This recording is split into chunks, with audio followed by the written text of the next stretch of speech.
na gano'n. So, humingi kami ng tulong. Walang tumulong sa amin doon. Kasi hindi namin alam kung anong gagawin namin kasi hindi naman kami, well, meron akong background sa healthcare pero at that point hindi ko na alam kung ano yung gagawin. So,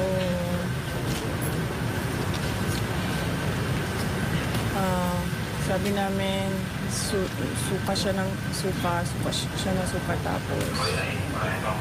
nag-collapse tapos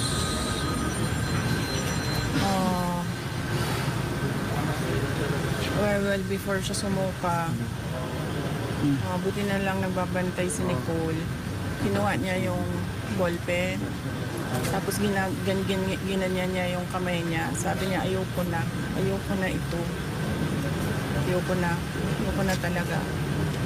Buti na lang nandun si Nicole, kinuha yung ballpen. Sumuka siya na sumuka. Maalala ko lang yung suka and then hindi man ako nakatingin kasi nasa cellphone ako, nagtatanong ako, nag-iisip ako kung sino tatawagan ko para tumulong sa kanya kasi ang galit naman nila nasa akin lang, diba? Wala naman siguro silang galit kay Yusek Lopez. So nag-iisip ako sinong tutulungan at makakatulong. Tapos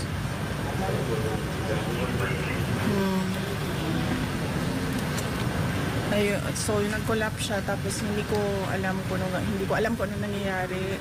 So tinatawag ko siya, hindi mo siya sumasagot. Tapos may doktor na dumating, parang doktor niya ata yan or referral ng doktor niya, hindi ko alam.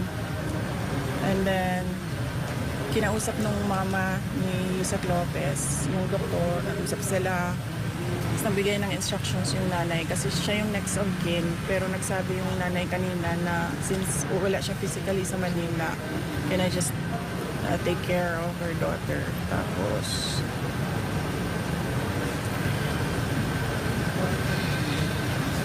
ano pong sabi ng police? Nakausap niyo po yung PNP regarding po dito sa incident? Wala pa. But we really plan to file cases. Walang tumulong sa amin kanina doon. We did not know if it was a heart attack. Hindi namin alam kung anong nangyayari sa kanya. And then, humingi lang kami ng tulong. Sabi ko, kahit sino na, doktor nyo, doktor namin, doktor na kung sino nandyan, ibigay nyo na sa amin. Wala talaga. Ma'am, sa St. Luke's po ba dapat dadalhin lang? Yun ang sabi ng next of kin. So, at yun ang sabi din ng lawyer. Masusunod yung next of kin. Matutuloy po ba yung pagpalipat sa correctional facility? Hindi ko alam. Hindi ko na iniisip yan. Alam mo yung iniisip ko lang na baka mamatay siya and then kasalanan ko pa, namatay yung kasama ko sa Office of the Vice President kasi hinahabol ako ng hinahabol.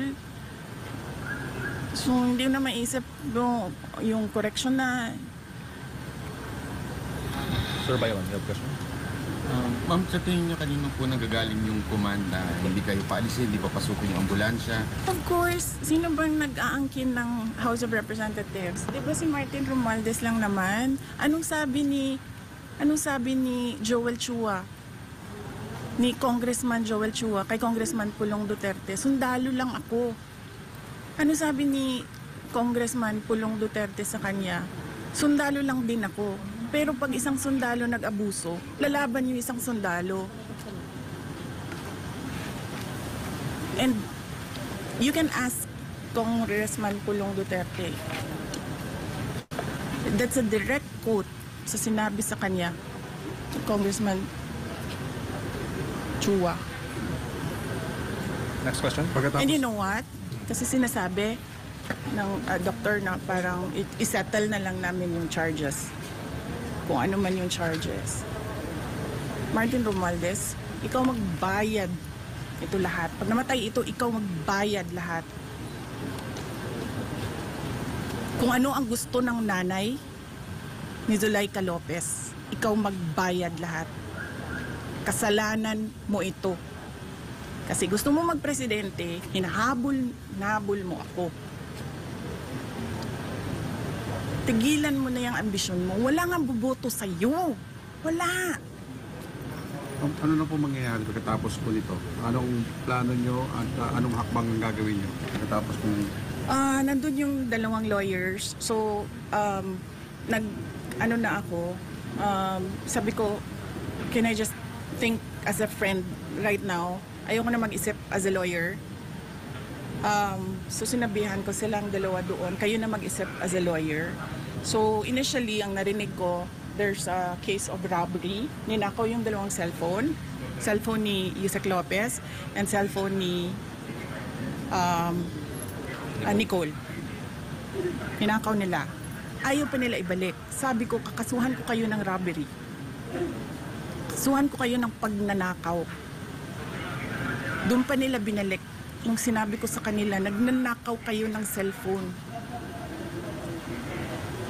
Hindi namin alam kung anong ginawa nila sa cellphone, di ba? Kung saan nila sinaksak yun, kinuha kung ano yung mga information doon sa cellphone.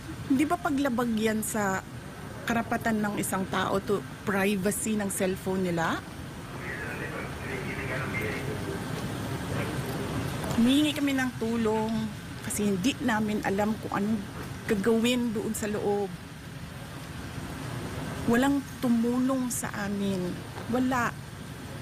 Alam nyo, kung ako lang yun mag-isa doon, kung wala akong mga security, wala akong mga escort, hindi namin alam kung anong gagawin namin. Buti na lang may mga lalaki.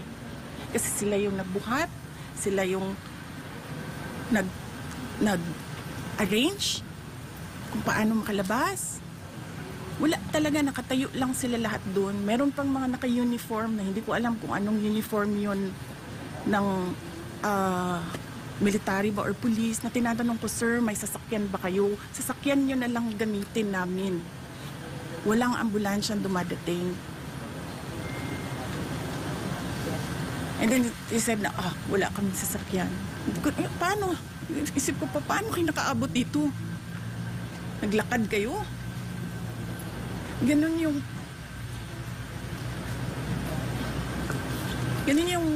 walang pakialam sa buhay ng tao.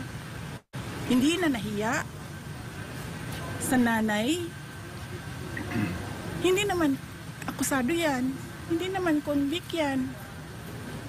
Resource person yan na nagrespeto sa kanila kahit alam niyang mali yung ginagawa sa kanya. Nagrespeto siya. Kasi pakiusap ko, para na lang matapos, sige na lang, para na lang matapos, sige na lang. Nilagay nila doon. Kasi, nandun ako sa House of Representatives. Bakit? Sila ba may-ari nung opisina ni Congressman Pulong Duterte? Di ba siya? Dahil sa kanya inassign yung kwarto na yon. Kanina, nagko-cooperate pa ako, nagiging mabait pa ako, sinasabi ko austerity measures yung pagpatay nila ng kuryente. Hindi lahat ng tao doon nagsasabi sa house, hindi pinapatay ang kuryente. Pinapatay ang aircon. Pero ang kuryente hindi. Ma'am, sa tingin nyo, ano pong magiging hakbang ngayon ng gobyerno matapos po itong nangyari? Tapos sasabihin nila, kasi nandyan ka, so kailangan namin i-on ang aircon, kailangan namin i-on ang electricity. Ano ba sinabi ko? Edi i-off ninyo. Sinabihan ko. Anong pangalan ng general na yun? Sinabihan ko. Sabi ko, sir, hindi ko naman kailangan kuryente.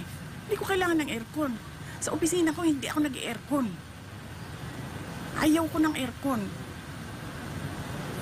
And it turns out, nalaman ko, sira pala din talaga yung aircon sa opisina ni Kong Pulon. So wala talagang aircon dun. Last two questions. Yung magiging action ng gobyerno sa tingin niyo, anong magiging hakbang ng gobyerno? Ay, wala na ako inasahan sa gobyerno na nakita mo, sir? Nakita mo kanina? Humingi kami ng tulong. Walang tumutulong. Wala kayong maasahan sa gobyerno na ito. Wala kayong maasahan sa gobyerno na ito. Saan kayo nakahanap mag-promise ng 20 pesos rice? Na alam niyang hindi pwede. Huwag kayo umasa na magbabago ang buhay niyo, kaganda ang Pilipinas dahil sa gobyerno na ito. Ma'am, kanina matagal po na hindi kayo pinalabas, di ba? Ano ang nagkumbinsi sa kanila na payagan na po kayong madala dito? Nagsabi na ako kasi wala nga ambulance.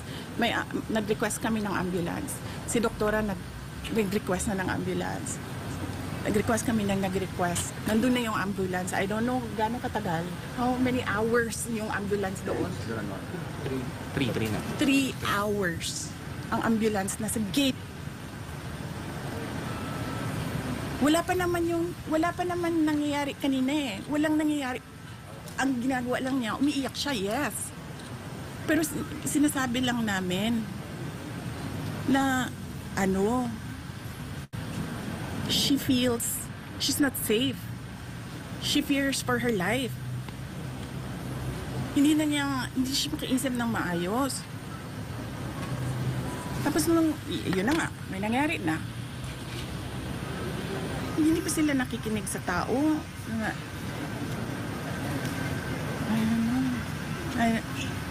Last question, Anwar. Ma'am, kanina ma'am, sabi niyo po, between 6 to 12, nakagawa sila ng utos. Kukwestiyonin niyo po ba yun? Ay, naku. Sa tingin mo ba, pag kinasyon namin yun, may apology? Hindi. Ang gagawin lang yan nila, pagtatakpan nila kung ano yung ginawa nila. Masinungaling yung mga putang inang yan eh. Pamilya na sinungaling yan. Yung lahat ng nasa Quadcom, yung lahat nasa good governance, pamilya ng sinungaling yung mga putang inang yan. Ano sinasabi nila lagi pag naka-off na yung mic? Hindi namin gusto yung ginagawa namin. Putang ina, bakit niyo ginagawa? Diba? Sorry, uy, pasensya na. Kasi sabi kay Inday, it's nothing personal. Nothing personal, sinira niyo yung pangalan ko. Okay lang yan. Papatayin niyo yung kasama ko sa OVP. Putang ina, hindi na kami mag-cooperate dyan. Hindi kami magpapakulong sa inyo. Humingi kami ng tulong kanina, walang tumulong sa amin. Sabi na yung abogado kanina, bordering on homicide. Attempted homicide. Nagsasabi ako sa mga taong nakatayo doon. Sabi ko, ano ba inaantay natin? Antayin ba natin ito na mamatay bago tayo pumunta sa hospital? Kasi pag namatay, sabi ko, hindi ito sa hospital pupunta. Punerarya, purlon. Ang kinahangilan nato din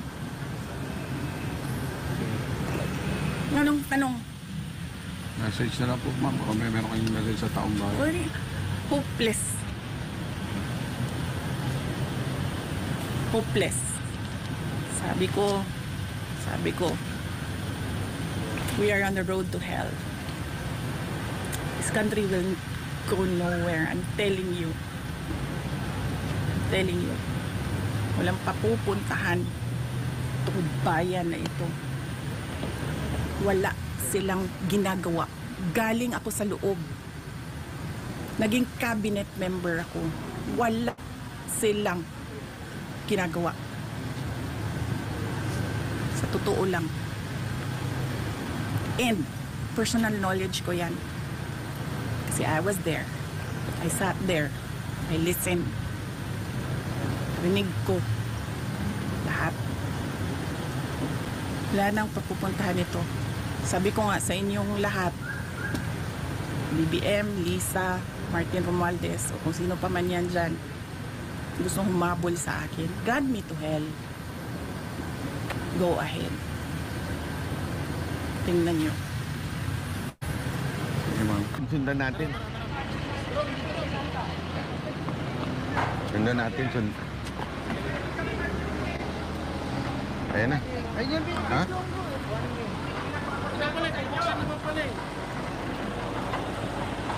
May ambulansya po sa inyo. Hindi. Buksan nyo, may ambulansya. May ambulansya, buksan mo. Ay, nako. Buksan mo. May ambulansya ka. Yun na yan? Kung may sakit ka, walang politika dito, gago. Susunod kayo, dapat sa tama. Legal kayo, dapat sumusunod. Buksan nyo yan. Hindi nyo kung kaya. Hindi nyo ko ha, sa taxpayer ko. Ha? Ha?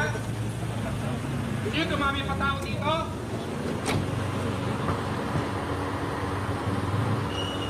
Buksan nyo. May ambulansya. Ha? May ambulansya.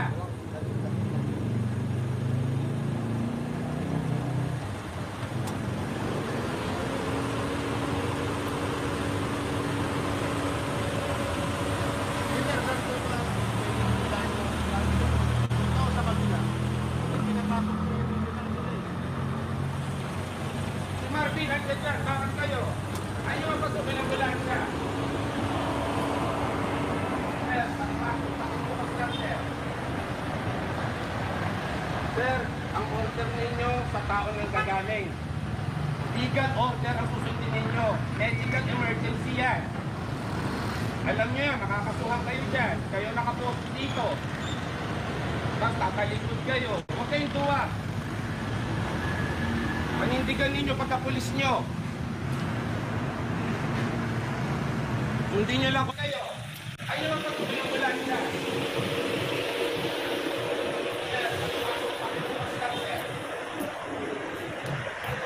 Sir, ang order ninyo sa tao ng gagaling. Legal order ang susundin ninyo. Medical emergency yan. Alam niyo yan, makakasuhan kayo dyan. Kayo nakapost dito. Tapos tatalikod kayo. Huwag kayong tuwa. O, tingnan natin. Tingnan natin.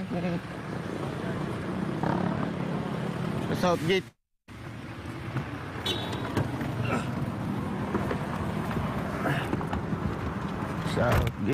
Southgate. Nakalabas na sa Southgate. Hira kayo. Tara, sila tayo doon sa Southgate. Nasa labas na daw.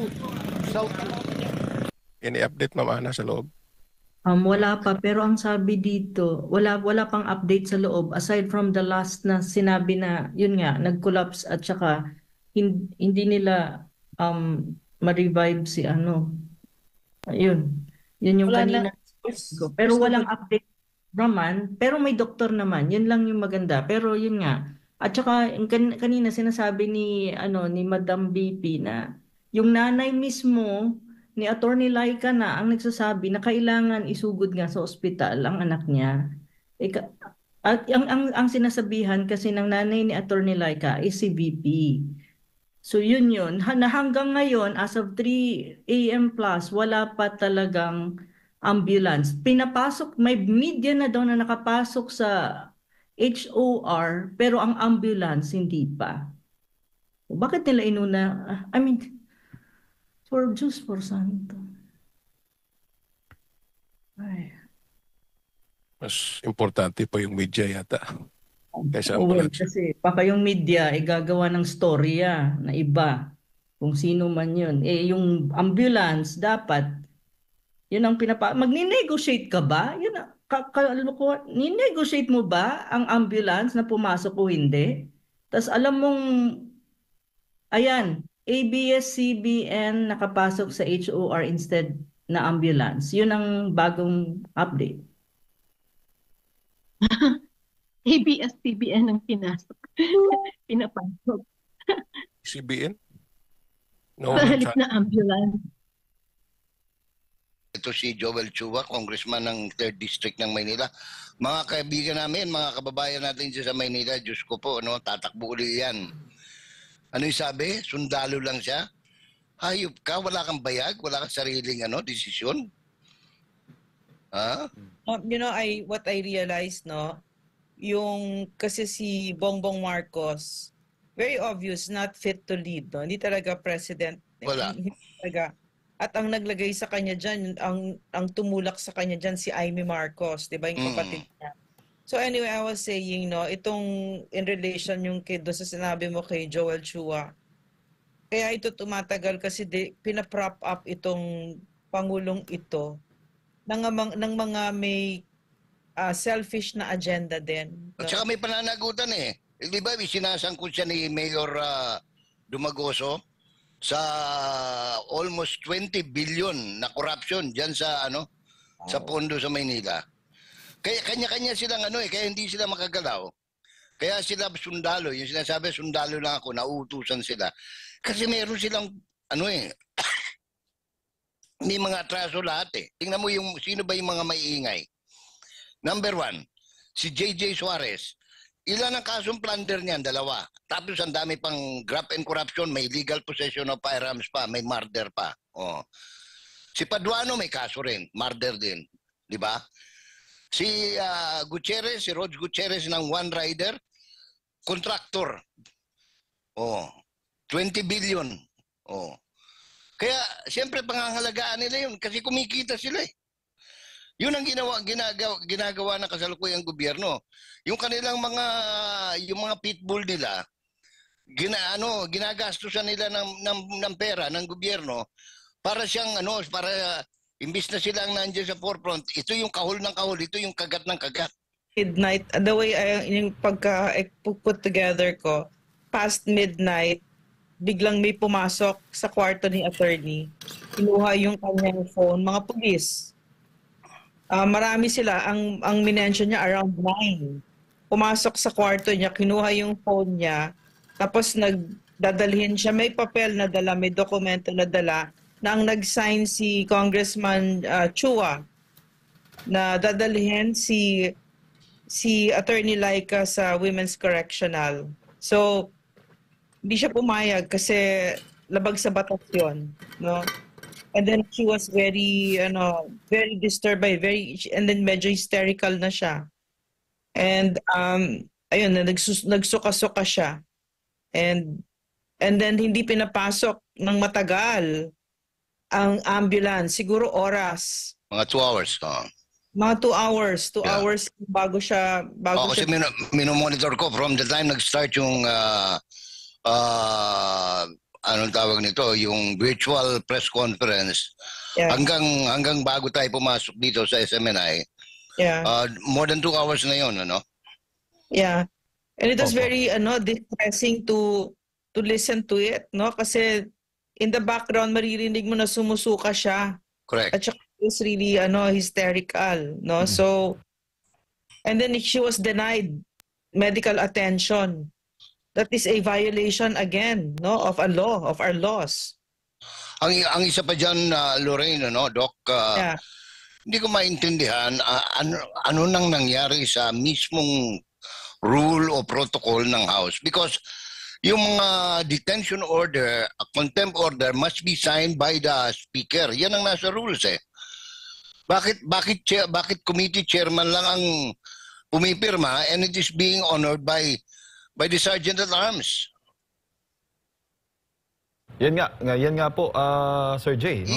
Even the transfer, kung totoo mang may transfer o may order for transfer, should not be signed by Joel Chua alone.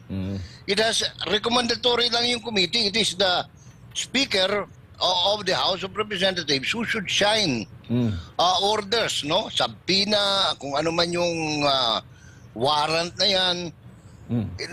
Kanya-kanya, ang dami ng bida, sobrang dami na. Madagdag ko rin, Sir Jay.